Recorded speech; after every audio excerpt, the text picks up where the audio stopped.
এবার এটা আমি খুলে নেব। কিছুটা ঠান্ডা হয়েছে।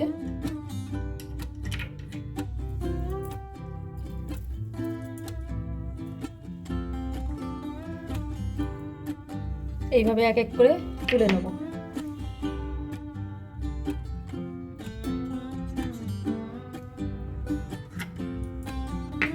তুলে নেওয়া যাচ্ছে এগুলো।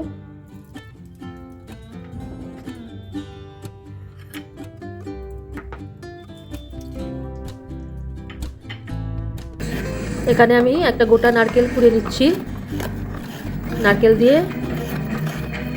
ভাপা পিঠে করব, দেখাচ্ছি। এবার গামলাতে আমি একটু চাল গুঁড়ি নিয়ে নিচ্ছি। এটা আমার আতপ চালের গুঁড়ি।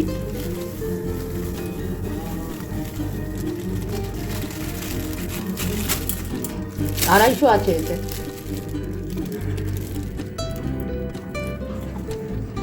তাতে আমি গরম জল নিচ্ছি।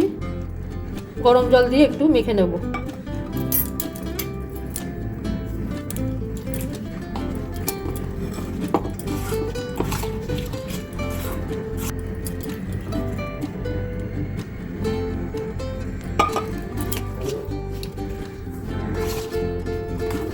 এবার আমি হাতে ধরা যাচ্ছে এই অবস্থায় একটু মাখছি।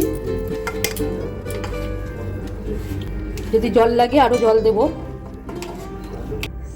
আমার চালগুড়ি মাখাটা হয়ে গেছে। এবার এটাকে আমি ঢেকে রেখে দিচ্ছি, কারণ খুলে রাখলে কিন্তু এটা শক্ত হয়ে যাবে। শুকিয়ে গেলে শক্ত হয়ে যাবে, তখন কাজ করা যাবে না। এবার আমি অন্য কাজ করছি, দেখাচ্ছি। এখানে আমি নারকেল কোড়া নিয়ে নিয়েছি। একটা গোটা নারকেল কোড়া আছে। এর মধ্যে আমি পাটালি গুড় কাঁচা, এটা দিয়ে আমি গুড়টাকে কুড়ে নিচ্ছি।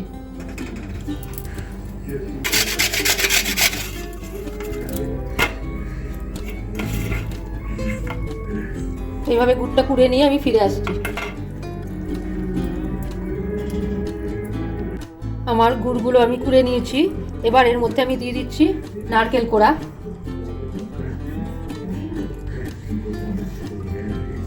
শুকনো মেখে নেব। এইভাবে আমি শুকনো এটা মেখে নেব, মানে কাঁচা আর কি। শুকনো বলতে কাঁচা। এটা আমি পুর হিসাবে ব্যবহার করব। আর ব্যাস, আমার এটা মাখা হয়ে গেল। এবার আমি দেখাচ্ছি। মিষ্টিটা টেস্ট করে নেবেন, যে যেরকম মিষ্টি খান সেরকম মতো করবেন। একদম দেখে মনে হচ্ছে যেন কাঁচা গোল্লা বানানো হবে। হ্যাঁ, এইরকম ধরনের মাখাটা হয়েছে। এবার আমি দেখাচ্ছি।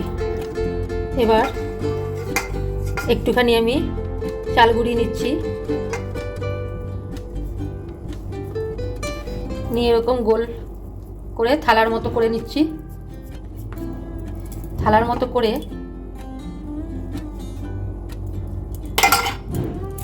আমার ইডলি স্ট্যান্ড আছে, এর মধ্যে এটা আমি বসিয়ে দিচ্ছি।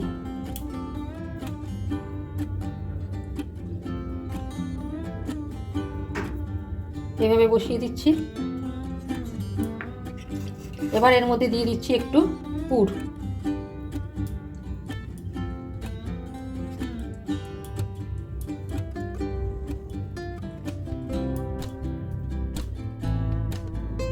পুর দিয়ে দিলাম। মাঝখানটায় পুরটা দেওয়ার চেষ্টা করবেন। এবার আর একটা রকম ছোট বল বানিয়ে চ্যাপটা থালার মতো করে নেব। উপরের বলটা একটু, মানে উপরের থালাটা যেটা বানানো হবে সেটা একটু বড় বানালে ভালো হয়। নিয়ে এটাকে আমি এর মধ্যে আমি কভার করে দেবো।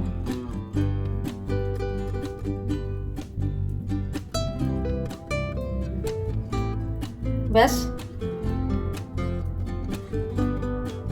হয়ে গেল। এইরকম ভাবে আমি বানিয়ে নেব। আর দেখাচ্ছি। আবার এরকম বল করলাম, চ্যাপটা করলাম। এটা মাঝখানটা একটু যদি বাটি মতো করে বসান তাহলে ভালো হয়, পুরটা ভেতরে ঢুকে যাবে। তারপরে এই ইডলি স্ট্যান্ডের মধ্যে বসিয়ে দিলাম, চ্যাপটা করে চারিদিকে। এটা বসিয়ে দিলাম, দিয়ে দিচ্ছি পুর। চামচের পেছন দিয়ে তুলবেন, তুলতে বেশি সুবিধা হবে।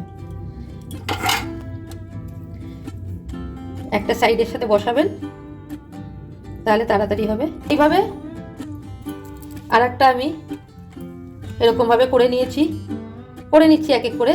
আবার আমি দেখিয়ে নিচ্ছি। মাঝখানটা একটু গর্ত মতো করে বসিয়েছি। আসলে একা একা এগুলো সব, এই যে মাঝখানটা বসিয়ে দিলাম এইভাবে, হ্যাঁ, বসিয়ে আবার একটা বল বানিয়ে নিচ্ছি। আর উপরের বলটা একটু বড় থালা বানাবেন, চ্যাপটা করে, যেটা বলে দিয়েছি, একটু বড় থালা বানিয়ে ওটাকে ঢেকে দেবেন। আর চামচের পেছন দিকে দিয়ে তুলতে এটা সুবিধা হবে। এই যে এইভাবে এবার ঢেকে দিচ্ছি। এবার এইভাবে সবকটা আমি করে নিয়ে ফিরে আসছি। আমি কুকারে এইভাবে বসিয়েছিলাম, দেখাতে ভুলে গেছি। আর এরকমভাবে ঢাকাটা দিয়ে দিয়েছিলাম, ঢাকাটা উপর থেকে দিয়েছিলাম। তো হয়ে গেছে, এটা রং দেখেও বোঝা যাচ্ছে। এই যে শক্ত হয়ে গেছে। এবার আমি গ্যাস বন্ধ করে দিলাম। প্রথমে জলটাকে ফুটিয়ে নিতে হবে, গরম করে নিতে হবে। নতুনদের উদ্দেশ্যে আরও বলছি, গরম করে নিতে হবে। এটা তো ঠান্ডা, মানে গরম হয়নি, কিন্তু ভাপটা উঠছে। আমি একটু পরে তুলবো এটাকে, হ্যাঁ। তো গরম জল করে নিতে হবে আগে। জলটা যখন ফুটবে, তারপরে এটাকে বসালে, পরে রেডি করে বসালে কি হয়, চট করে ওই গরমে এইগুলো কিন্তু টেনে ধরবে, এইভাবে এঁটে যাবে, ঠিক আছে। তো নতুনদের উদ্দেশ্যে এই টিপসটা, এটা একটা টিপস। আর একটা টিপস আমি বললাম যে কাঁচা যদি এটা মেখে নেন, তাহলে কিন্তু বেশ ভালো লাগে খেতে, খাটনিও কম। আর যদি দেখেন যে জল বেরিয়ে যাচ্ছে, গুড় থেকে জল গলে বেরিয়ে যাচ্ছে, ঠিক ট্যাকেল করা যাচ্ছে না, তখন এটাকে জাল দেওয়া যেতে পারে। এবার এটা আমি একটু ঠান্ডা হতে দেবো। এটা তুলে নেবো, আমি কাপড় দিয়ে তুলে নিচ্ছি, তারপরে দেখাচ্ছি। এটা দিয়ে আমি ধরছি। নিচেটায় আমি কিছু দিইনি, যার জন্য জল উঠে এসছে। ইচ্ছা করে নিচেটাই দিইনি, বাদ রেখেছি। জল উঠে আসতে পারে বলে নিচেটাই দিইনি। এবার এটা আমি খুলে নেব। কিছুটা ঠান্ডা হয়েছে।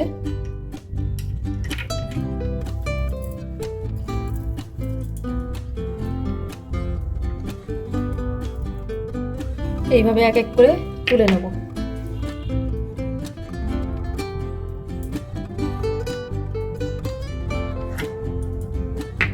তুলে নেওয়া যাচ্ছে এগুলো।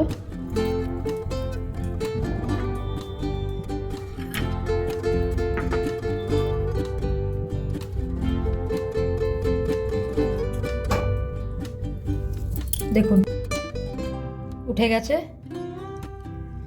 এইভাবে করে নেব।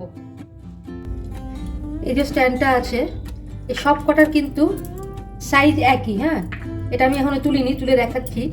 আর কথা হচ্ছে, যেটা বোঝাতে চাইছিলাম, এটা একটা টিপস, যে ধরুন এটার উপরে, এটা যখন বিক্রি হয় তখন এগুলো একসাথে সব দেখিয়ে দেয় এরকমভাবে, হ্যাঁ, সব দেখুন পুরো একভাবে। কিন্তু আপনি যখন এই ইয়েটা করবেন, মানে পিঠেটা যখন করবেন, তখন কি করবেন, এইভাবে ঘুরিয়ে ঘুরিয়ে করবেন। ঘুরিয়ে মানে নিচেটা যেরকম আছে, উপরেরটা কিন্তু এইদিকে যদি বাড়তে চায় আর কি, ইডলি করুন, ঢোকলা করুন, বা যা কিছু করুন, এতে যদি করে, আমি এই পিঠে করছি, এইরকম করে দেবেন। তার উপরে আবার যখন দেবেন, আরেকটা যখন বসাবেন, সেটা কিন্তু এইখানে একটা বাটি পড়বে। মানে এখানে যেহেতু একটা বাটি, উপরের বাটিটা এর ওপরে উপরে পড়বে না, মানে কখনোই এই দুটো বাটি একসাথে পড়বে না। এই বাটিটা ঘুরিয়ে দেবেন, ফাঁকা জায়গাটাই দিয়ে দেবেন। আবার এর ওপরে যেটা দেওয়া হবে, তখন আবার বাটি এইখানে দেবেন, একটা বাটি এখানে, তাহলে বাকিগুলো ফাঁকা জায়গাতে পড়ে যাবে। এটা হচ্ছে টিপস। আর ইডলি স্ট্যান্ডে করলে কিন্তু সহজেই এগুলো উঠে যায়। তো সেই জন্য শেখালাম, এটা আমার গোপন টিপস, এগুলো সিক্রেট টিপস কিছু দিলাম। এখানে আমি আর একটা টিপস দেখাচ্ছি, সেটা হচ্ছে গোল করলাম না, এর মধ্যেই বসিয়ে দিলাম, ঠিক আছে। একটু মাখা নিয়ে, চালগুড়ি মাখা নিয়ে, এর মধ্যে মাঝখানটা একটু টিপে দেবো, গর্ত মতো করে দেবো, নিয়ে এতেই শেপটা করে নিলাম। ঠিক আছে, হাতে কিছু গোল পাকালাম না। এবার এতে একটু পুর দিয়ে দিচ্ছি।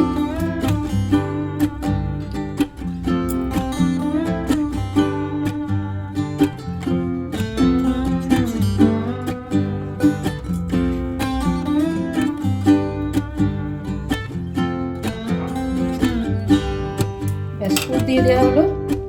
এবারে আর একটা যেটা উপরে চাপা দেবো, সেটা একটু গোল করে নিয়ে এইরকম ভাবে করবো, এইভাবে গোল করবো, ঠিক আছে। একটু ভেঙে ভেঙে যাক, তাতে কোনো অসুবিধা নেই, পরে আমি ঠিক করে দেবো। এইভাবে একটা সাইড দিয়ে এইভাবে বসাতে হবে, তারপরে এইভাবে টেনে টেনে দেবো।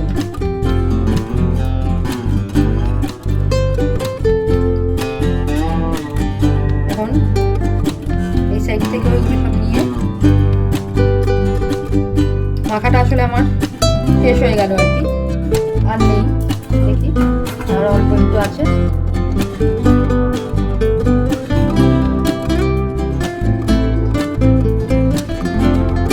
ব্যাস, এইভাবে ঢাকা দিয়ে দেবো, চাপা দিয়ে দেবো। এইভাবেও কিন্তু হবে, ঠিক আছে। ব্যাস, আমার যেটি এইটা এবার এইভাবে মুখটা আমার ঘুরিয়ে দিতে হবে, ঠিক আছে। এর মুখটা যেভাবে আছে, বাটিগুলো যেভাবে রয়েছে, এর উপরের বাটিগুলো কিন্তু সেইভাবে পড়বে না। এইখানে যেহেতু একটা বাটি রয়েছে, দেখাতে পাচ্ছি কিনা ঠিক মতো, এই যে বাটিটা, এই বাটিটা, এর ওপরে কিন্তু বাটি নেই, সাইডে দিয়ে দিয়েছি, ঘুরিয়ে দিয়েছি, ঠিক আছে। এবার আমি বসাবো যাতে না নড়ে, সেই জন্য আমি এটা চেপে দিলাম। আমার আসলে শেষ হয়ে গেল, আর নেই। এবার আবার আমি জলটা কিন্তু আমার গরম আছে, গরম জলে, ফুটন্ত গরম জলে এটা দিলে কিন্তু চট করে এটা বেঁধে যাবে। আমি নতুনদের জন্য বলছি, চট করে এটা এঁটে যাবে। হ্যাঁ, আমার ভাপা পিঠে রেডি টু সার্ভ। আজকের মতো এখানেই শেষ করছি, কালকে আবার অন্য কিছু নিয়ে ফিরে আসছি। ভালো থাকবেন, ধন্যবাদ।